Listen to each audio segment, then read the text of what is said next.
The world runs on code. Your bank, your social life, your secrets, they all live inside computers, stored on servers, accessible through websites.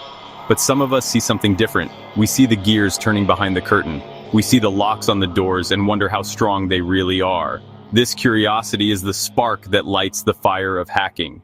It's a desire to understand the system at a deeper level than its creators intended.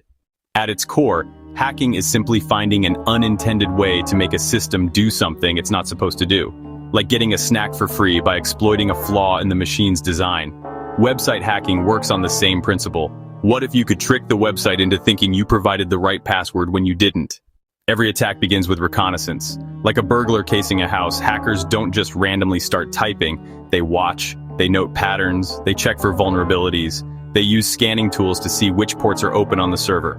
Port 80 is usually the main entrance for web traffic, but what other doors are unlocked? People are predictable. They reuse passwords, use simple words like password or 123456. A hacker takes a massive list of common passwords and tries each one until they find a match. For short passwords, brute force attacks are incredibly effective. A 6-character password can be cracked almost instantly by a modern computer. SQL injection tricks the website into running malicious database queries.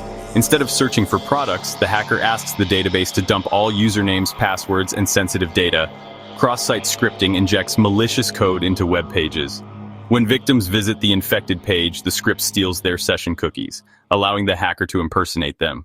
A hacker named Jinx tests a small e-commerce site called Crafty Goods. A single quote in the search bar breaks the site, revealing it's vulnerable. Through SQL injection, she extracts the admin password. With admin access, Jinx uploads a web shell and gains complete control. She can view, modify, or delete any file. A single misplaced quote led to total system takeover. There is a bright red line between ethical security testing and illegal intrusion. Crossing that line has consequences that can ruin your life. The act of unauthorized access itself is illegal.